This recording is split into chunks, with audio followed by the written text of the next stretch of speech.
Welcome to 5 Points of Articulation, where I review action figures and then articulate 5 points to help you decide if you want to add that figure to your collection. The 5 points I discuss are packaging, presentation, posability, playability, and price. I'm Jason, and if you enjoy my content, please like, share, subscribe, do all the YouTube rigmarole.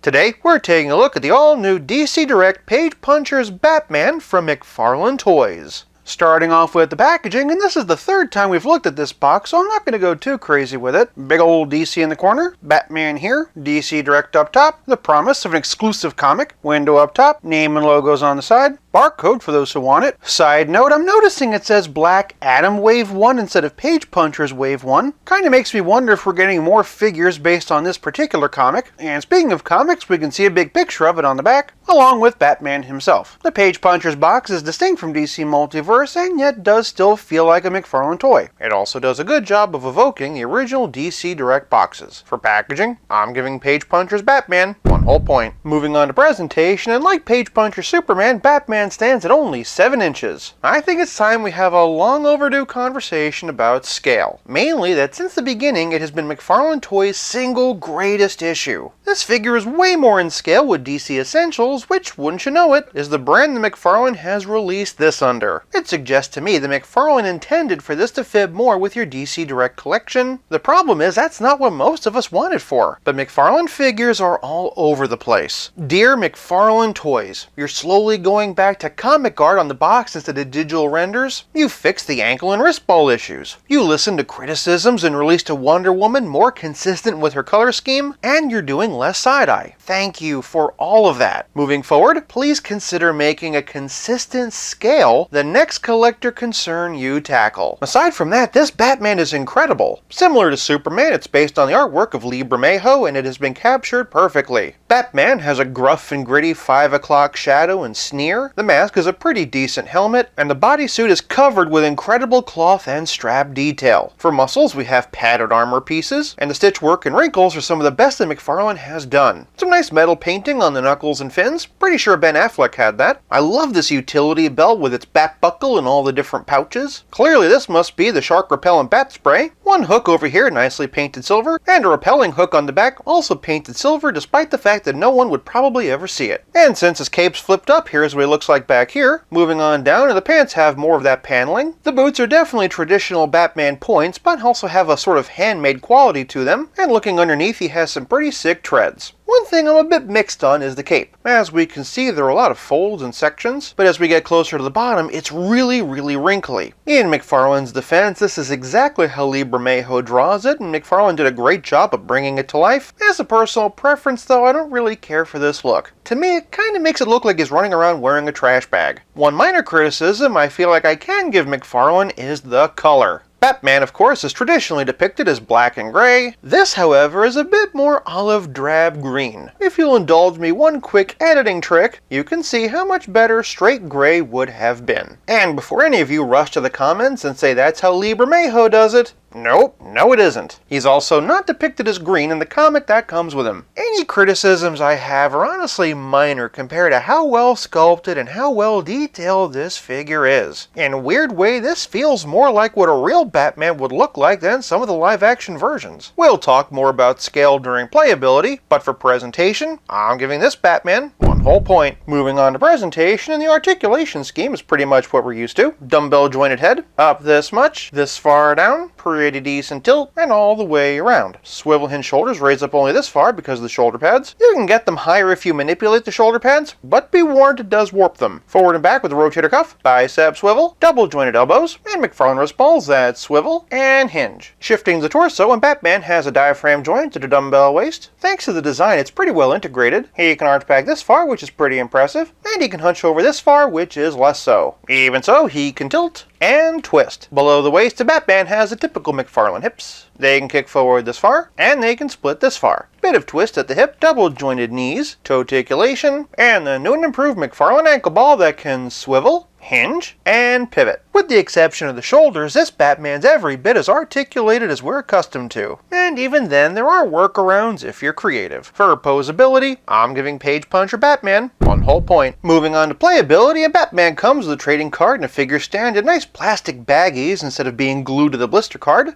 I've already talked about it at great length, so I'm not going to talk about it here. That said, I do have some new things to say about the comic that I have been thinking about. One of the things I haven't thought too much about is that it's an exclusive comic. This despite the fact that the box really wants me to know that. I mean really wants me to know that. If that's the case, that means that all of these individuals would have had to be commissioned and paid to make this. That would have had to have taken up a serious part of the budget and explained why there's only one comic for the whole 4-figure set. Looking at the 3-inch Page Punchers, and it doesn't say anything about being exclusive, which makes sense because Superman Rebirth #1 is anything but exclusive. Again, if the 7-inch line could have just included existing comics, they could have had a lot more variety and saved a lot of money. Otherwise, Batman comes with a Batarang, and is it just me or does it look a lot more like the Nolan version of the logo? Kinda makes me wonder if we're going to be getting a Dark Knight Batman. But playability is more than just accessories and speculating on future action figure waves. It's also about how well your figure plays with others. For some Page Puncher comparisons, and here he is with Black Adam. Black Adam is appropriately larger, and here he is with Superman. For another Lee Bermejo Superman, here he is with the original one by DC Collectibles. And then for some other Superman figures in general, here we have New 52 by DC Collectibles, DC Essentials by DC Collectibles, and then from DC Multiverse, here we have Action Comics 1000 and DC Rebirth. Rounding out the Trinity, and here we have the New 52 Wonder Woman, DC Essentials, and the one designed by Todd McFarlane himself. And then for some Essentials versus Multiverse comparisons of the rest of the Justice League, and here we have the Flash, here we have Hal Jordan, better known as Green Lantern, and Aquaman. These two are actually the same height. Moving over to the Bat family though, and here we have a couple of different versions of Damian Wayne Robin, the small ones from Mattel and the big ones from McFarlane. Here we have Mattel versus McFarlane versions of Tim Drake Robin. Scaling issues aside, the Gotham Knights version does fit the Lee Bermejo aesthetic better. Here we have the DC Essentials Nightwing and Red Hood. Lastly, here we have Essentials versus McFarlane versions of Batgirl. Of course, one person I can't forget is Alfred. These two scale great together. But for some villains, and here we have the DC Designer Series Riddler, DC Direct Poison Ivy, DC Direct Alex Ross Scarecrow, McFarlane Toys Arkham Knight Scarecrow, DC Direct Killer Croc. Finally found the Mega Fig, by the way, so expect that review soon. Mattel Arkham City Two-Face, DC Essentials Harley, McFarlane Hush. They actually scale pretty good. Arkham Origins Deathstroke, Designer Series Catwoman, and then for some Joker comparisons, and here we have the DC Direct Arkham Asylum, DC Essentials Deceased. I don't have the regular one, but they're the same size. And then for McFarlane, we have Mortal Kombat 11, 3 Jokers Comedian, and my own custom kit bash of the 3 Jokers Clown and Death of the Family. For a couple of Megafig comparisons, and here we have Man-Bat and Clayface. For a relative scale comparison, here he is with Pete's Spidey and the Spectacular Spider-Man. And as always, here he is with Stealth Iron Man. Of course, one thing a lot of you have been asking for with this figure in particular is head swaps. First up, and here we have Detective Comics 1000.